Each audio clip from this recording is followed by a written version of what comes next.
Hey everybody, it's Jeremy. Welcome back to EA Tetragrammaton, where we are playing This is turn 111. Let's jump into things. I'm getting real close to that, like, making a liar out of myself on the whole, like, this'll be decided by turn 115, because either I'll have won, or it'll be clear that I'm gonna lose. It's not so much. Alright, we got a whole bunch of stuff going on. Let's see how it goes, shall we? We've got, ignore that, dark knowledge, found nothing, Riku's, we cast a leprosy, 51 units in Femoria are diseased, not a great number, that's kind of low tier, I'm not super thrilled about that, probably not gonna spend more money on leprosies. We've got a cloud trapeze, Okay, we got a mind hunt. Let's just look at things that matter. What are the things that matter? We got a mind hunt. We mind hunted a Raksharaja, Amit Kumar, and got him. Yeah, hell yeah, nice, swank, good shit. Did another leprosy on Sleepy Wolds, 34 units killed, sweet. The Tartarian Gate, Lich 10 got mentally attacked but resisted. Augury found a Smolder Stone over here in Glistening Dew Forest. And then I realized, oh, I probably need to turn off all these freaking auguries. So, we're turning off all the auguries. Nothing there, nothing here. Flames from the Sky killed 62 units in Sleepy Wolds. Cool. Another Lichcraft. Another augury found nothing. Another augury found nothing. Another Dark Knowledge found nothing. And then a Black Death on Lanka, and it was blocked. And then I just suddenly was like, oh yeah, there's fucking domes. I completely forgot about domes. Like, we're super late game. I bet, you know, I was asking like 5 turns ago, hey, tell me what you think I should be doing in the late game. I don't have a lot of experience in the late game. And I'm like, oh yeah, domes are a thing. Probably should have protected before it lost 50% of its population. Whoops. That sucks. Whatever. At this point, it's whatever. Okay, we got a bunch of battles. Let's see how some of them go. So we are attacked in Agartha, actually, interestingly. So again, we can't spend time watching all of these. We'll watch the interesting ones. We get 2 Raksharajas sent on top of Agartha. Not gonna beat that. Easy, they win. Then we pop onto Sleepy Wolds and win there. Just against some Markata PD, easy peasy for our Tartarian Cyclops. We did some blood hunting and got a couple of blood slaves, but we're kind of like, we're not hitting that threshold because I'm pulling away too many vampires, which is probably going to turn into a problem. I want to get to the point back to the point where I'm doing a vampire every turn, and we're actually kind of like moving away from that, which is not great. So there it goes. Gala 29 is attacked by a lesser horror and of course killed. We got a bunch of attacks. Right, we are attacked in Trackless Woods by a big group of undead. I'd assume that this is probably going to jump into the water shortly. We'll see, though. We are attacked in Alluvia in the water, and this is fun. It's basically just, you know, we've got, because of Gift of Health, we have got insane resistance to shitty rating.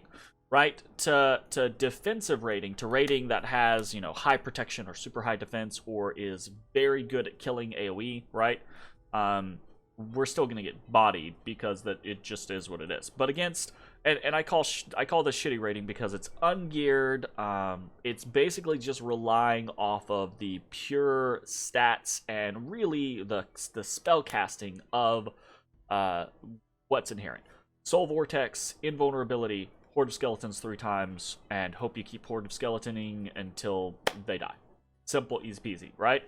But when you run up against, you know, too much PD, or specifically PD that is bolstered by something, in this case, Gift of Health, you just can't do enough fast enough, right? So our PDs you know, coming out. And this PD is not very scary. Stone Spear, 14 damage, whatever.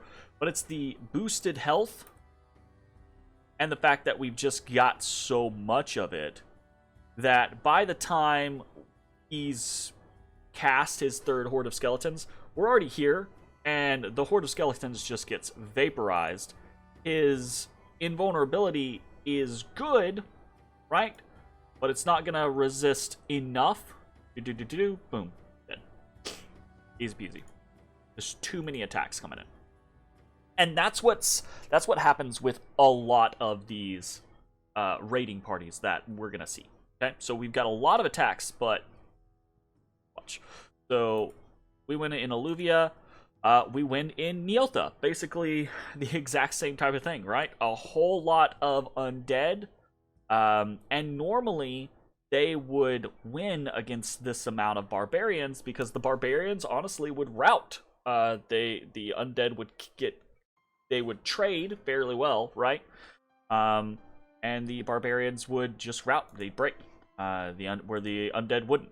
But these barbarians have twice as many hit points, basically.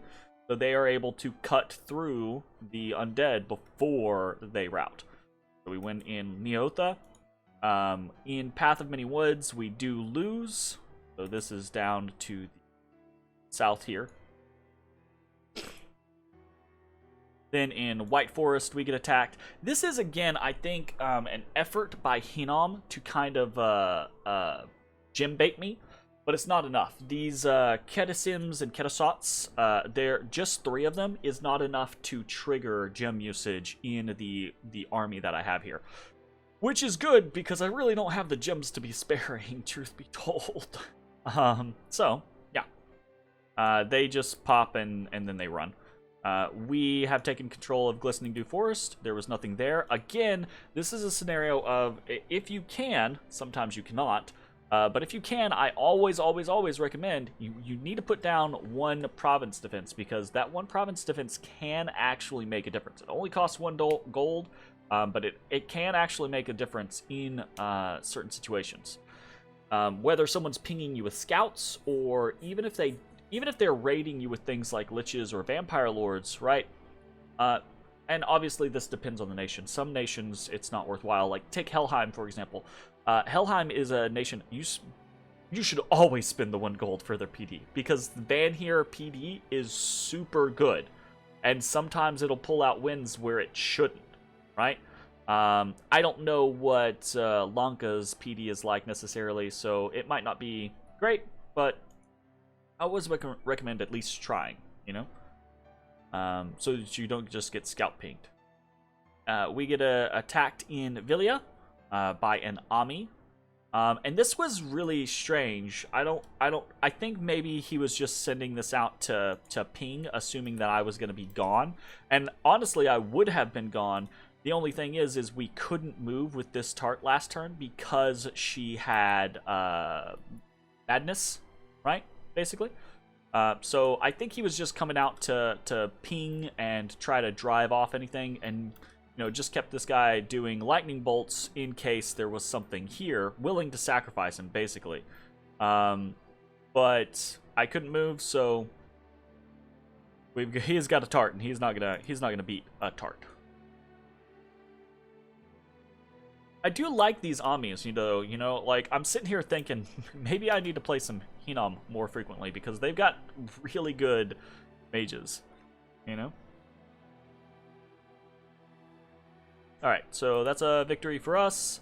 In Villia, we're attacked in Jabal Kish, and again, this is a win purely because we've got a lot of province defense, and that province defense is very tanky. So, a normal situation, Soul Vortex, Invulnerability, Horde of Skeletons, but the problem is that we've got too much province defense, and his skeletons aren't able to really do much to it because there's too much HP. Now, he actually holds for quite a while because of the Soul Vortex and because of the invulnerability, but we hit hard enough that we cut through, do a little too much damage, and eventually take him down. And again, we survive long enough because of the additional HP from Gift of Health. I'm actually getting a little concerned. I'm worried that Lanka might try to actually target the Gift of Health, or try to work with Hinam to target the Gift of Health. If we lose Gift of Health, we're probably done. Like, losing Gift of Nature's Bounty hurt really bad. Really bad, actually. But losing Gift of Health is probably going to be a death blow for us. Especially since we're not able to store up nature gems right now. We need nature gems so bad, but we're having to use them just constantly. It might actually get to the point to where I'm funneling a lot of my water income into nature income at a very ungood exchange rate. So, we'll see. So, we went in Jabal Kish. We are attacked in range of shadow by a Heliophagai. This is too much for us to deal with, right? One, this group is not in our dominion, right? Which it would be pretty good if this was in our dominions, because if we could double the HP of these war elephants, that would be pretty awesome. And heavy infantry with their HP doubled is okay, but this is just not very good PD, and it's up against a very strong unit, right? So this Mabakiel is a very strong individual. He's got Berserk, he's got Invisibility, right? So he's very hard to hit, and he does a shit ton of damage. So, yeah. And he's got partial life drain, so fuck me, right? He's not gonna get hurt, almost period. So, we're not even gonna watch this. He just fucks. He just dumpsters on the range of shadow. Sinkhole Swamp, right? Do not underestimate Lizard Warriors. This is the second time he has underestimated the Lizard Warriors, and the Lizard Warriors just keep killing him. So he sent a Lich King and a Vampire Lord here, hoping to overpower with, I guess, the whole, like, Soul Vortex. Are they even doing? Oh, they're not even doing invulnerability. See, oh, maybe he did. But the issue being is that we've got too many Lizard Warriors here, and Lizard Warriors hit really frickin' hard. They are going to run into this undead and basically immediately kill them, and because they have boosted HP from Gift of Health, they're not going to get slowed down. So they're going to close, and there's a brief moment where this Lich has enough of a block, right, to start regenerating health, and then it's basically over. I say that, actually. There we go. Okay. We popped the vampire in the back, and now the Lich is going to get actually surrounded. So, boom. Easy peasy. Killed both of them. So Sinkhole Swamp continues to be a good source of a thorn in Lanka's side, basically. Green Waters, another similar situation, right? He brings in a fair amount of undead, trying to take this location. But because we have so many people, he gets kind of like pushed back. So easy. Shambhalak was actually his, so deal. And then we have a battle in Sleepy Wolds. So we cloud trapezed a Titan onto Sleepy Wolds, beat the PD, and then he moved people into Sleepy Wolds. This is a force of Palankashas, and that's scary, right? These are scary units. But there's a very interesting interaction that's about to happen here. So let's watch. We know what we're doing. I'm doing Iron Skin, Temper Flesh, all that good stuff. So let's take a look at the Bless. He's just doing Wooden Warriors and blessing his units. I'm assuming, I don't know that he really expected to be caught out here. But he's got, you know, shock resistance, fire resistance, defense skill, reinvigoration, regeneration, strength 2, and blood surge. So these guys can be pretty killy. The issue is, partially the issue at least, is that they don't have magic weapons. That's a big deal, because we get Iron Skin, Temper Flesh, Mist Form off, and then we get Summon Earth Power. And so then we start to get accosted by bugs because of the fucking Worm Mage here, and Worm Mages just summon bugs constantly. But then we get surrounded by Palankashas, and this is actually where this battle goes very interesting. So we can see I do not have high enough defense to deal with these Palankashas, right? So we're taking pretty much every hit. The problem is, you know, they don't have magic weapons, so they don't instantly pop the Mist Form, okay? So the Mist Form eats quite a bit. But then the other bigger problem, because the Mist Form does get popped, the other bigger problem is their size. Size 3 means that they can put 2 of them into a square. But the Worm Mage keeps summoning these freaking beetles, and the beetles keep flying in and taking up positions around me. So watch this. We're regenerating 37 hit points every turn. And we are just getting lit up with attacks. But because of all of these fucking beetles taking up spots, we're not getting attacked with nearly as much as we should be getting attacked with. So we're consistently killing something, moving in, killing something, moving in, and we're regenning. And now we do lose health, right? This is not like a perfect situation, but it's so inconsistent that we lose health, bounce back up, lose health, bounce back up, lose health, bounce back up. We get some wolves in there, etc., etc., and keep in mind, this is a Fear 15 Tartarian Titan. So, eventually, boom, they were out. And that was entirely pretty much because of these beetles. But it's shown a very distinct weakness, and the very distinct weakness is that they don't have magic weapons. Okay?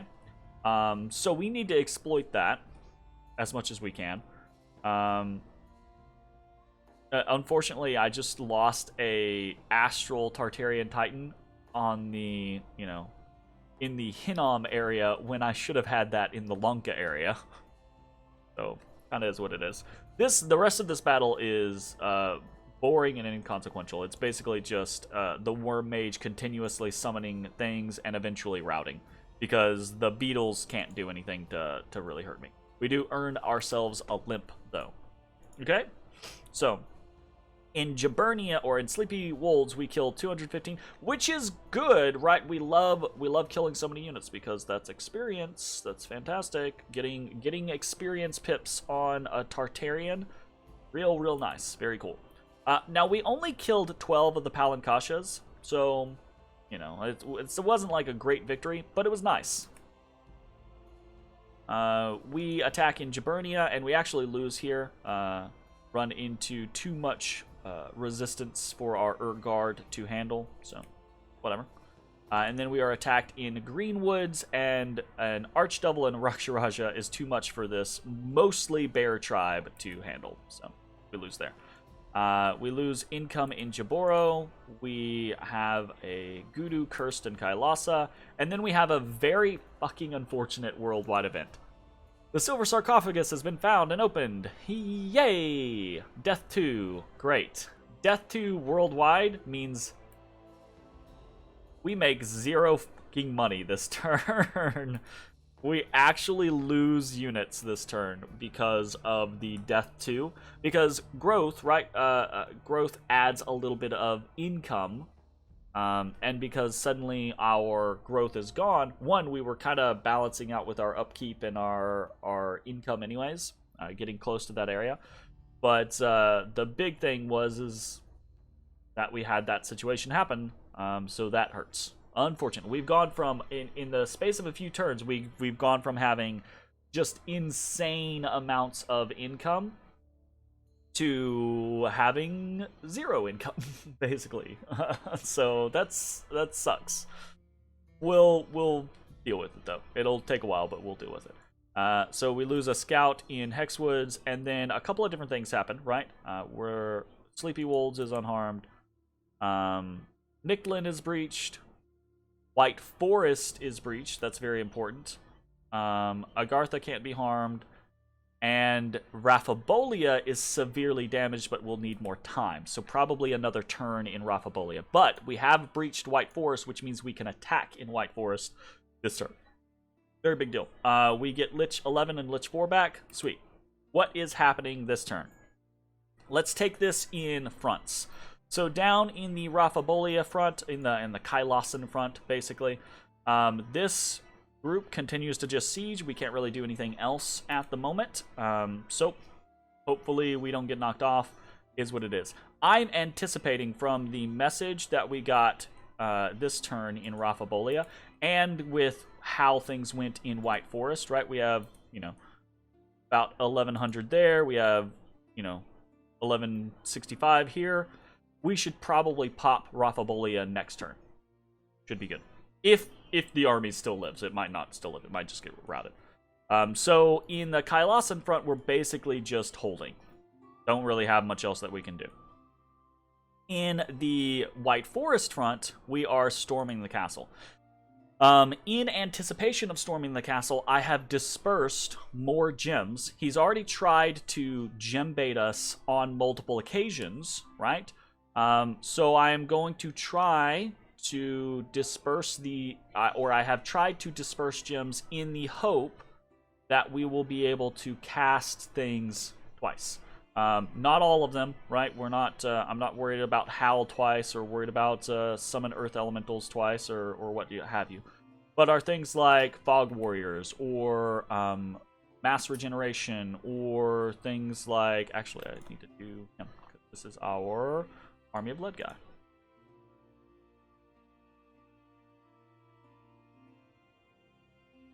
And the hope there, again, is that we're going to have enough gems to do the big, important things that we need to do multiple times. So, like, Mass Regeneration, Gaia's Blessing, Army of Lead. We need to make sure we have Demon Clay. I don't think it will matter terribly much. But just...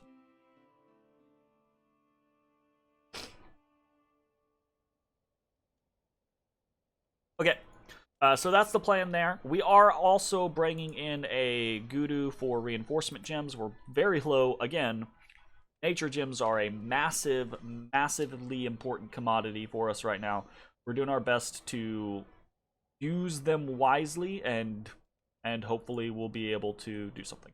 Also, I wanted to move here. I don't see any... Part of the reason why Tart 3 is over here is the hope that she can try to, like, assist, basically. But I don't see anyone... Like, I don't see an army, like, marching this way. So she's just gonna start raiding, basically. Raid over here into Amsoth. Okay.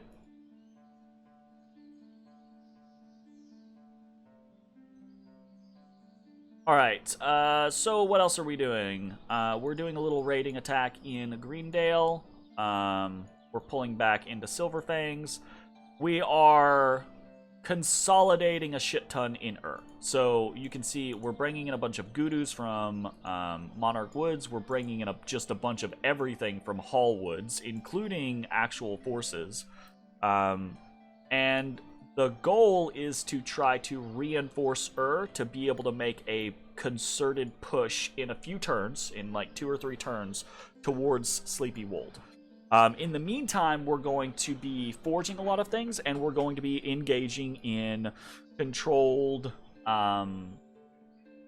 raiding, basically. So I say controlled raiding, but Lanka is raiding against us. we're raiding against Lanka. The goal here, right, in theory, is we should have a better record, theory, against Lanka than Lanka does against us. And that is because we have Gift of Health up, because our province defense is so significantly better. It doesn't help when we have no treasury, though, so we can't actually put up province defense. That is a problem. We are actually breaking siege in Agartha with basically everything that we have, and we have a couple things set up to try to make sure that if these Raksharajas stick around, they're not going to have an easy fight. In combination with things like Gift of Health and putting up things like Army of Lead and Mass Regeneration, bringing in Water Elementals, etc., etc. If the Raksharajas stick around, they will probably be destroyed. In theory, we'll see. We're also counter-raiding over in the Yomi front. Just sending some Ishibs with Water Elementals to Delka, and then sending a Vampire into Feral Woods. Okay? But let's talk about some of the raiding that we're doing. Most of this raiding is just Liches and Vampires, right? We're sending a Vamp 13 over into Lithia. We're sending a bunch of different Liches into different territories, right? Into Tyrannia, into Shambolic, attacking with a couple of different Liches into Greenwoods. I think we're attacking with a Vampire into... Yeah, Vamp 12 is going into the Wood of Many Paths. Lich 10 over here is attacking into Urfel. We're basically just trying to, this area, we're trying to saturate with thugs. Make it difficult for him to maneuver his units around, and to constantly, constantly harass him. Does anybody else have? He does. Give me that thing. I need that. Because I have a feeling. I've got a feeling. Woo-hoo. That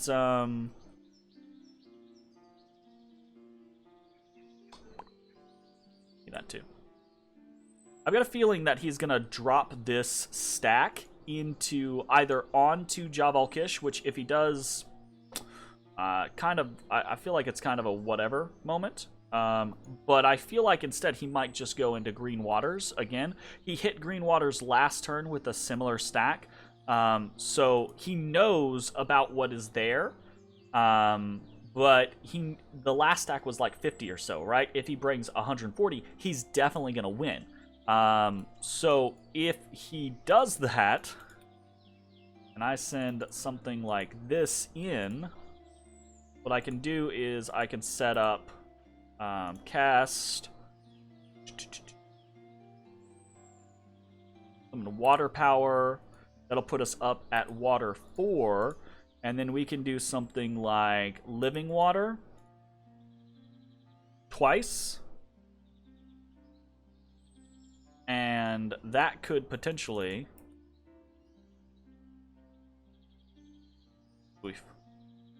water's so expensive because we're trying to burn through the fatigue at the same time, basically.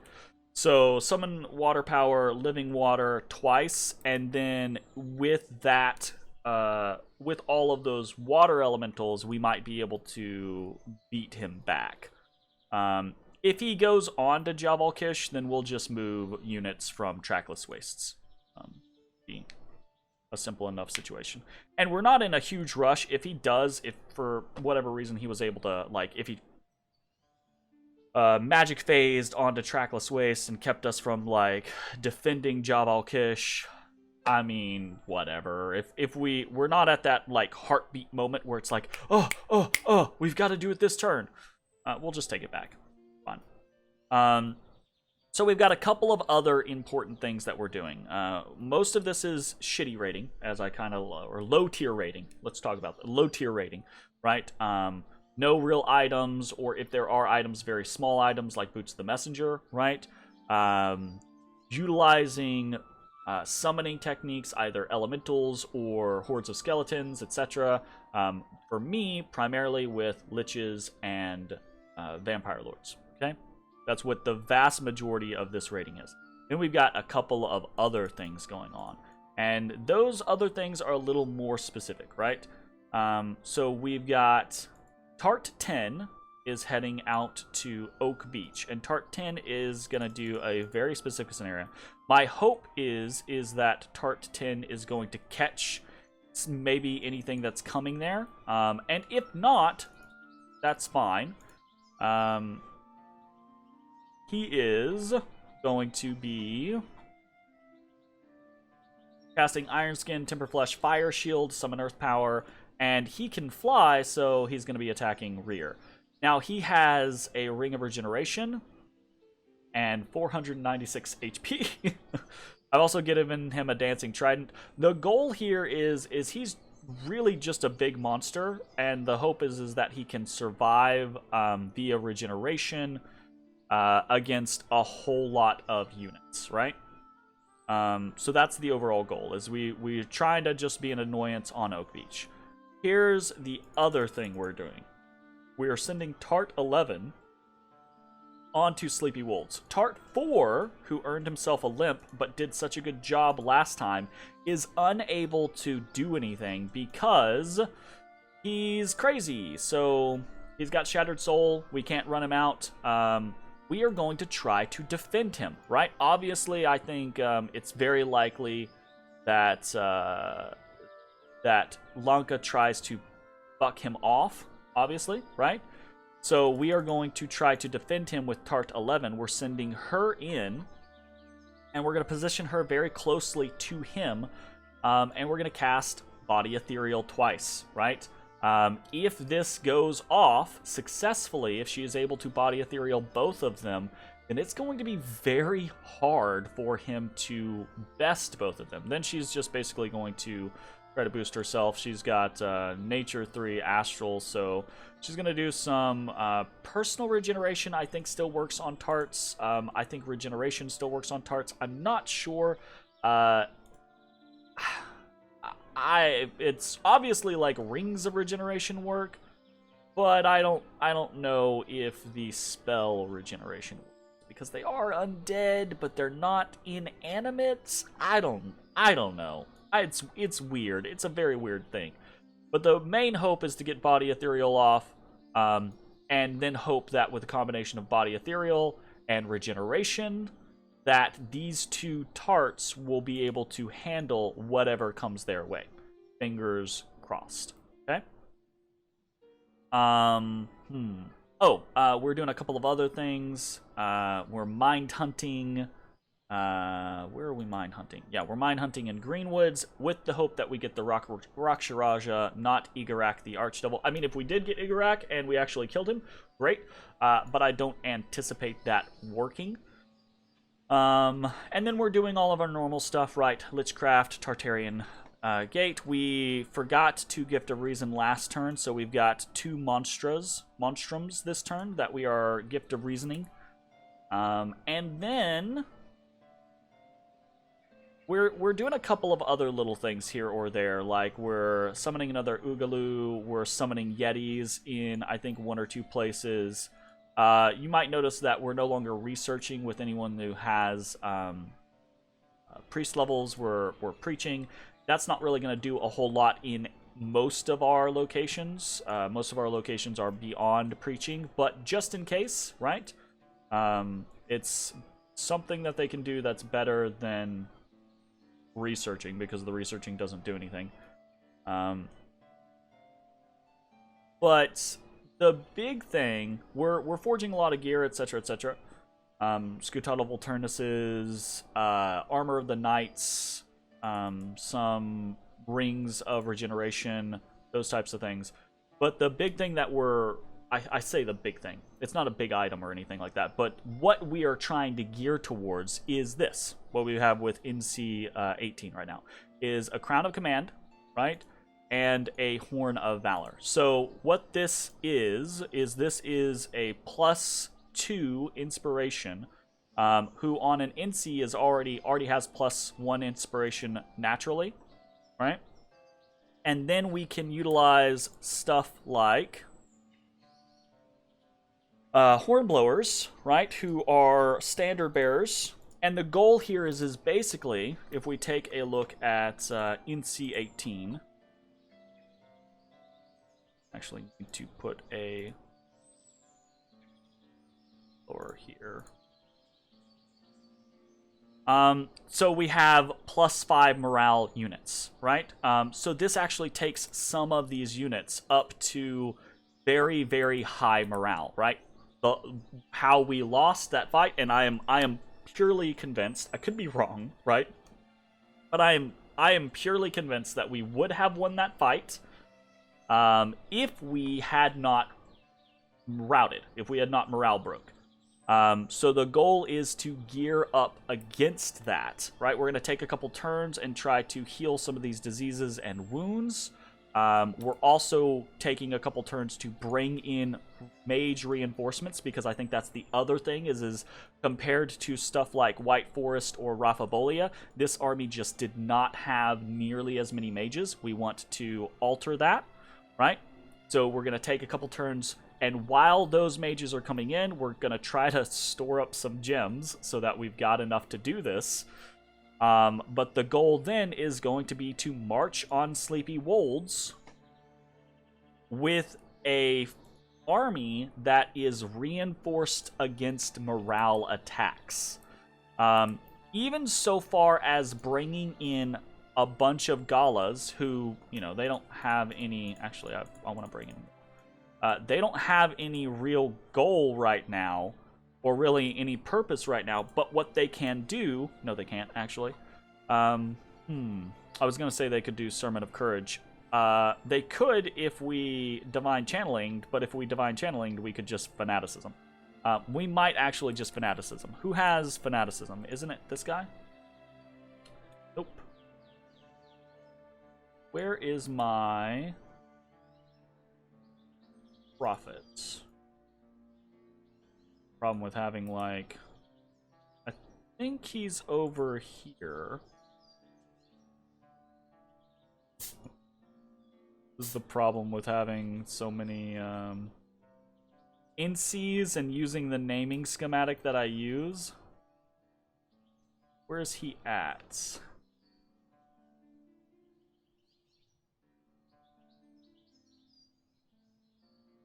Is it 6? It's not 6. It's not 15. Sure. Not 10. Ah, it is NC4. So he is over here, so there's no way that we can do that. So Fanaticism would be Sermon of Courage across the entire battlefield. In theory, what we can do instead of... So obviously the Galas won't do that, and we can't Divine Channeling them up. I guess, actually, though, we could Divine Channeling... So instead of... That's what we can do. Instead of... So I don't think because I don't have penetration gear, right? I don't have pen gear. The Umu Apkalu is not really super efficient in doing, like, Enslaved Mind or something like that. But instead, we could do something like Fanaticism and Divine Channeling. So Divine Channeling is going to be hard to do in this situation because we don't have very many communion slaves over here yet. But I think we've got 4, and that's all we would need to boost him 2 levels to do a Fanaticism. So Fanaticism would mean that we would have isn't Fanaticism +4? I think it's plus. I don't know why I'm going all the way down here. I can check. I cast a spell. Sermon of Courage. It doesn't say. It just says helped. It's increased. Fanaticism. Let's check that on the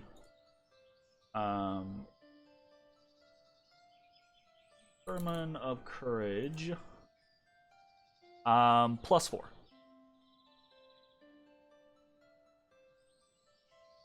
No?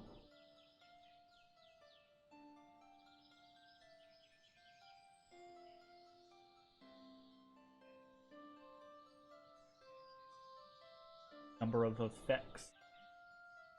I don't actually know how much Sermon of Courage boosts. I think it boosts by 4, but I could be wrong. So if we do that, then the goal there is I think I would have won that battle if it weren't for the fact that we got morale broken, if we got routed. So the goal is to basically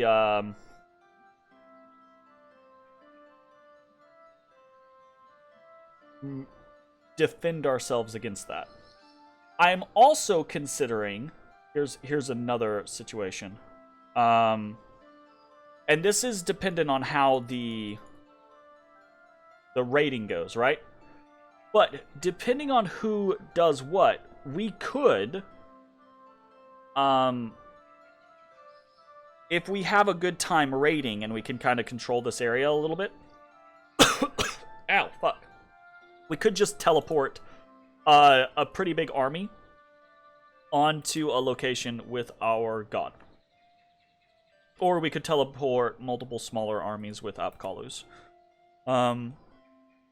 But that's something that we're gonna have to look into. So we're to reiterate that point, we're forging horns of valor, we're forging some crowns of command, etc., to try to get to the point to where we can make sure that people have very large morale bonuses, and we have a very big resistance against being routed like we did last time. That's going to take a couple turns to get everything situated, and then we're going to run at Sleepy Wolds again and see how it goes. We might also be running up at Own in kind of like a feint, because if he is putting a lot of his forces up here towards this border, and I kind of want to keep him in that concept, right? Like, oh shit, this is where all our fighting is. Oh shit, this is where all our fighting is, right? And then very, like, weakly resist him up here in Yomi. I could just, this is a big-ass army, just like the other one is. I could just stomp my way up towards Own to try to take that as well. Or we could go towards Sleepy Mountains. I bet Sleepy Mountains doesn't have very much on it.